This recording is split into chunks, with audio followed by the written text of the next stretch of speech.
Hello, my name is George W. Jones, Director of Fine Arts for the Garland Independent School District, and welcome to another edition of Spotlight on the Arts. Our guest today is Mr. Robert Floyd. Mr. Floyd is the Executive Director of the Texas Music Educators Association and also serves as the Chair of the Texas Coalition for Quality Arts Education. He is a true advocate for the fine arts in our public schools, and we're honored to have him here today. Bob, welcome to Spotlight on the Arts. Thanks, George. Glad to be here. Although you now live in the Austin area, your roots are here in the Dallas-Fort Worth area. Tell us a little bit about where you grew up, what schools you attended, and the career path that led you to where you are now. Well, this is like coming home today. I grew up, born and raised in Richardson. Went to SMU as a pre-med major, did that for 2 years, switched my major to mathematics, graduated, started to go to work for IBM at NASA, then decided to go to graduate school in statistics, and the day before class started, I switched my major to music education.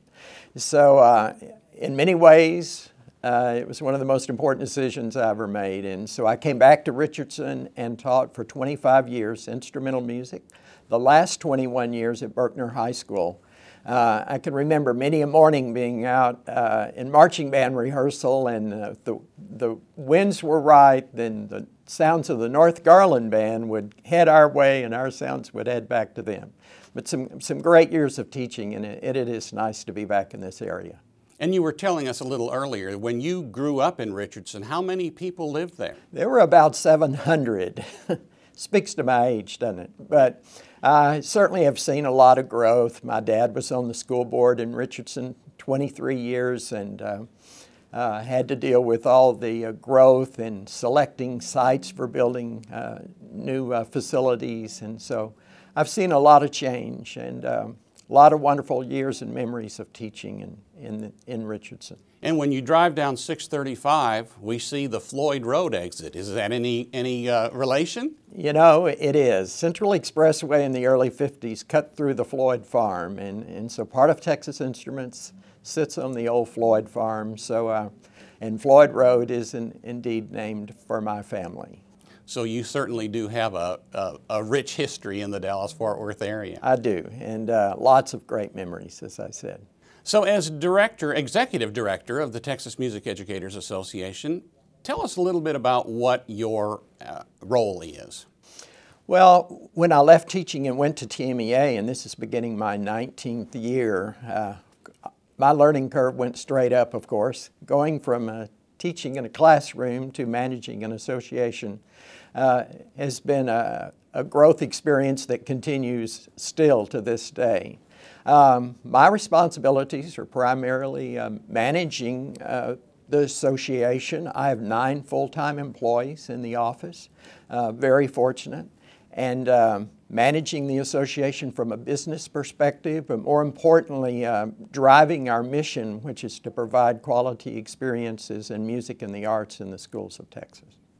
And what are the current projects that TMEA is involved in? You know, we always have lots of things going on. I think TMEA is best known for a couple of things, one of which is managing and operating the all-state process for students, a process that begins with 65,000 high school students with aspirations of earning the prestigious recognition of being named to the All-State. Students who earn that honor then are invited and can attend our convention every February, which is a big part of what TMEA does. We will have, by the time the convention's over next February, we'll put a badge in the hands of about 25,000 attendees. That'll be music teachers, music industry, 1,300 all-state students, invited bands and orchestras and choirs from all over the state, parents of students who are performing at the convention. It's quite an event. We'll have over 300 clinics and workshops throughout the convention. It's primarily geared, of course, for professional development for teachers. And it's one of those experiences that's a rejuvenation of heart and spirit, I always call it, for our teachers to return back home and prepare for UIL and the things that go on in our music programs across the state in the spring. So we're looking forward to a great show. We have an 1,100 booth exhibit show, and that's running ahead of schedule in spite of the economy in terms of sales. And I think we're going to have a great time. One of our guest speakers this year is Governor Mike Huckabee, formerly from Arkansas, former presidential candidate who over the last 5 years has really been the premier spokesperson for music education in this country. He made some major reforms in Arkansas when he was governor. He never fails in any public, when he was running for president, any public venue, any news program, he always said, if we want to fix education in this country, we need to restore music and the arts. And so we're excited that he's going to be coming to our convention. So we're looking forward to a wonderful time. In terms of that, I think the thing that most people don't recognize about TMEA is that we do invest a lot of time and resources in just trying to keep the arts alive in the schools through the legislative process and working with the State Board of Education. In these days of tough budget cuts and high stakes accountability, sometimes arts programs, as we all know, are the first to be looked at for potential cuts. So we spend a lot of time trying to protect those opportunities for kids. Now, as a member of the Texas Music Administrators Conference, which I'm a member of, we have a joint project with TMEA trying to develop assessments for the fine arts. Talk a little bit about that project. You know, this is a project we've collaborated with TMAC for the last 5 years or so now, and it's really beginning to move to the next level, if we should say. As we all know, high stakes accountability in math, science, English, and social studies drive a lot of the decision making in school districts and on campuses, and understandably and rightfully so. We have never had any kind of a state assessment for music, and perhaps that's not anything we will put on the radar anytime soon. But we are excited about this new accountability system, or a new assessment system, because it's an opportunity and a way for teachers to determine the quality of learning in the classroom with their students. And so we're taking it to a new level. In fact, we ran a pilot last week with 900 students in 2 different school districts with truly a performance-based assessment. So rather than just a click multiple choice, what's the right answer to this, students would literally go into a room, sit down at a computer, perform on an instrument or sing, and they would be evaluated by the computer, and then now the teacher will go back and use a rubric to also give a human evaluation of the student performance. So we think it's going to be a great tool for teachers to improve learning in the classroom. And it certainly sounds like music education in Texas is jumping into the technological age. We are, and we're partnering with a company, Make Music, up in Minnesota, who is very excited about this potentially being a project they could take nationally. But they're helping us develop the technology that's allowing us to make this a very effective evaluation tool. Well, let me ask, while other professional associations are really struggling to maintain membership and especially struggling to meet their budgets, TMEA seems to be thriving.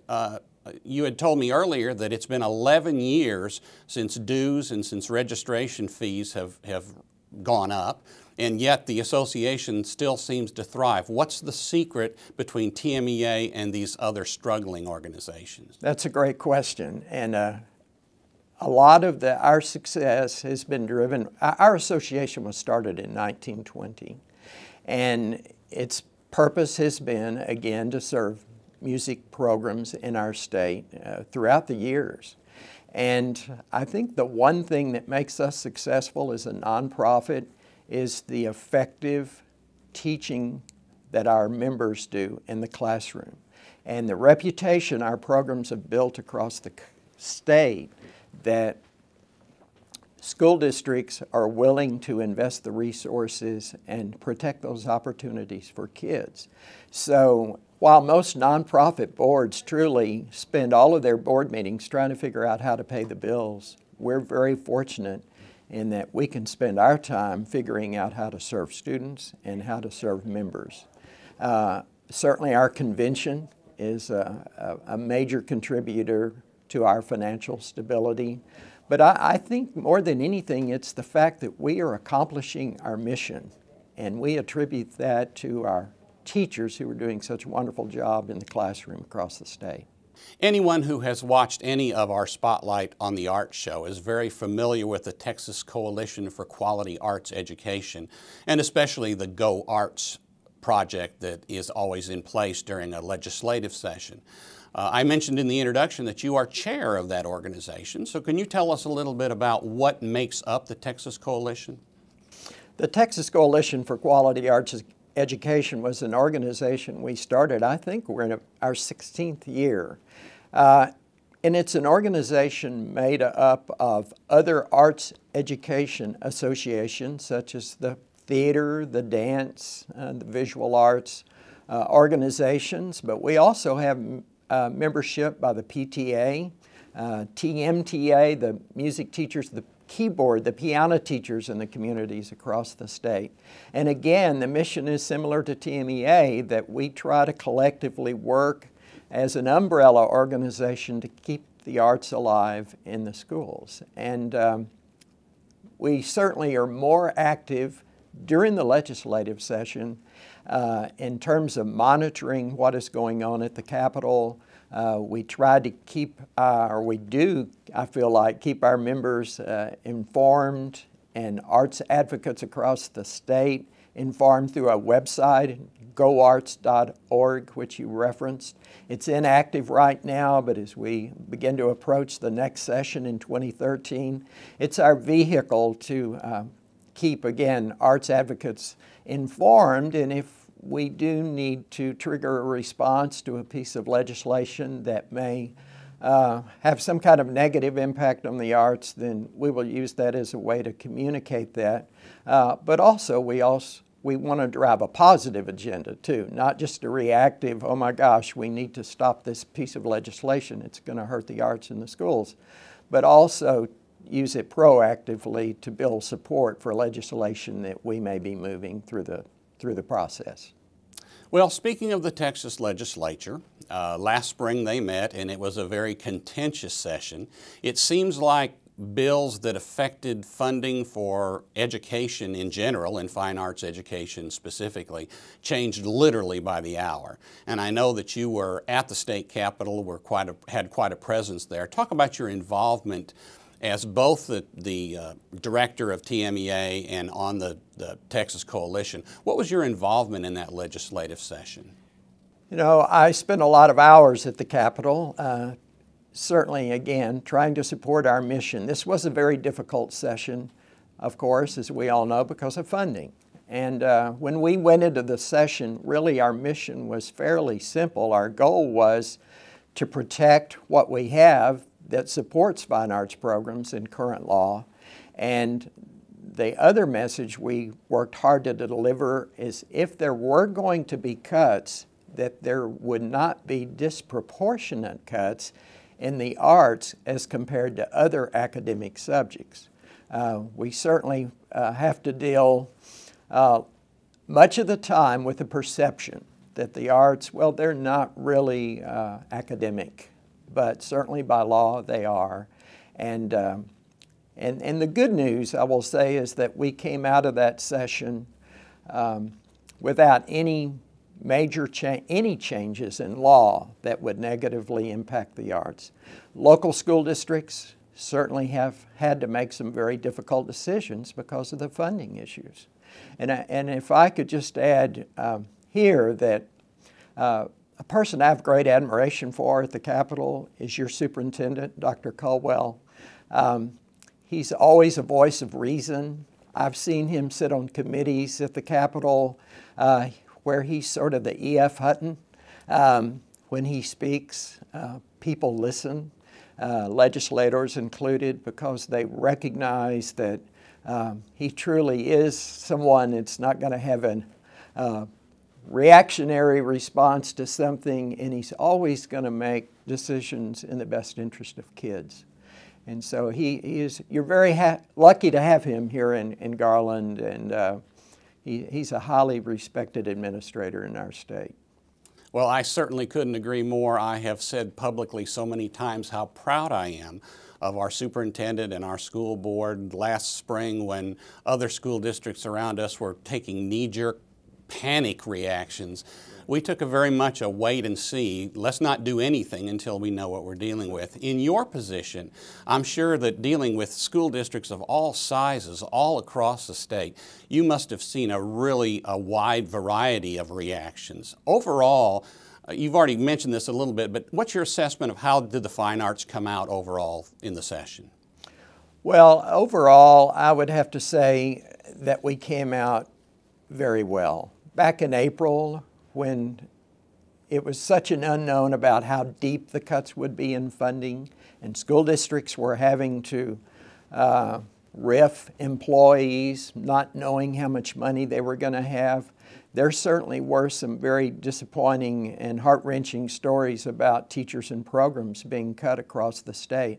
But as we got closer to the end of the session and certainly got into June in the special session and recognized the cuts wouldn't be quite as severe, many school districts, to their credit, restored many of the fine arts teachers who initially were on the chopping block, so to speak. So yes, we did lose some programs, but the vibrant, successful programs that were successfully serving kids pretty much statewide were preserved and protected. Well, in your capacity, I know you're always looking forward. Tell us, what do you think the challenges are ahead of us in fine arts education? Well, certainly money is going to be driving, again, decisions by school districts and what programs they can support and what programs they can keep. Certainly going into the 2013 session, our number one priority, again, will be to hang on to the protections that we do have in current law and in state board rule that protect and preserve those opportunities for students to be a part of a quality fine arts program. So that will be first and foremost our goal, and we'll just have to see how it all plays out. Well, I'm fortunate to be in a school district that has very strong support from the community and very strong support from parents. What can community members and parents do to help ensure that our fine arts programs remain strong? Well, certainly, first and foremost is to support the program at the local campus level. We just ran these numbers this week. Last year, there were 1,514,000 students enrolled in a fine arts class in middle and high school. That's grades 6 through 12 in the state of Texas. That in itself makes a statement that students and parents and school districts value these programs, that in spite of budget cuts and high stakes accountability, that these programs are still valued by parents and students across the state. And so, first and foremost, parents can get involved and support those programs, continually reminding their local board that these are important experiences for our kids, and we want them protected and preserved and hopefully enhanced. So, secondly, at a state level and it's the time to start this right now, is becoming involved in looking at the candidates that are beginning to file for state office, and attend forums and go to workshops or luncheons or barbecues and go to forums and ask questions about what would your position be in terms of supporting arts education. We will survey next September every candidate running for a state office by TCQA, by our coalition. And we'll make those public. We'll put them on the Go Arts website. We publish them in our magazine. And these are all things that give you as a voter the opportunity to know where the candidates really stand on the issues. So be involved in the political process, explore what the position candidates take, and it can make a big difference in Austin. Well, we are very proud of the large number of students in our district who go on to pursue a career in some area of the fine arts, either as an educator, an artist, or a performer. In your years of experience, if you were to talk to some of those students, what one piece of advice would you give to them? Follow your dream and your passion. You know, those of us that have been involved in the arts all our lives in arts education, we didn't do it because we wanted to make a lot of money. You know, it's a passion and a love for the art form that we learned in most cases starting in school. And we think that the opportunities, we're going to weather somehow through the economic downfall. Texas is growing by 75,000 new students a year. Schools are being built. The reality is it's a challenge right now. We have bright young teachers graduating from college, and in many cases it's been hard to get a job. But we think those times are going to pass. We think our programs are going to continue to flourish. New schools are going to be opening. In some ways a negative that we have a lot of very experienced, savvy teachers that are going to be retiring in the next 5 years, and it's going to create more opportunities, I think, for the bright young stars coming up to get a job in teaching. And certainly as a performer, it's more of a challenge. But again, I think we all have to chase our dream, and hopefully good things will happen. Well, Bob, I'm going to wrap up our interview today by asking you a wide open question. And I know that you'll have an answer because it's in your heart and it's in your soul. Why fine arts education? How much time do I have? You go for it. Well, you know, first in Texas, I would point to the law and say, in the Texas Education Code, Objective 4 says that in Texas, we will provide a well-balanced and appropriate education for every child. And well-balanced is the key phrase there. In the Education Code, in the curriculum chapter, fine arts is a part of the required curriculum. That's defined as what all school districts must offer and teach. In grades K through 5, music, art, and theater, standards-based instruction is required to be taught. As of the 81st session, legislative session, 2 sessions ago, every student in middle school is required to take one standards-based fine arts course. And also, as of that session, every student who graduates with a diploma in Texas must also have 1 credit of fine arts to graduate. So the opportunity for students to have experiences in the arts in K through 12 is present in law. So I would point to that first. But secondly, 3 years ago at the Superintendents and School Board Conference, and 3 weeks later at our conference, the keynote speaker was a gentleman named Dan Pink. He's not an arts guy. He's a lawyer, speechwriter for Al Gore, worked at the White House. Now he's a sort of a corporate consultant, but in studying our educational system and what the needs were in this country for a 21st century workforce, we're trying to prepare kids in school for jobs that we don't even know what they're going to look like 5 years from now. But what we do know is that we're going to need creative, right-brain thinkers to fill those positions. Texas Cultural Trust did a study 3 years ago. By the year 2016, 1 out of every 12 jobs in Texas will be in the creative industry. It needs to be young, bright, talented students coming into the workforce who have those skills. And sometimes our high-stakes accountability, I think, sort of narrows those opportunities for students to really explore their creative side. But there's no better place in our schools than in the fine arts classroom for that to happen. Finally, I would say that putting all that aside, that no subject nurtures the human spirit like the arts. Our former Congresswoman, Barbara Jordan from Austin, if you fly into Austin, you go through the Barbara Jordan Terminal. And she used to talk about the universality of the arts. The arts have the capability to break down cultural barriers. There's no greater way for us to learn about our own culture and the culture of others around us than through the arts. It's a part of our heritage.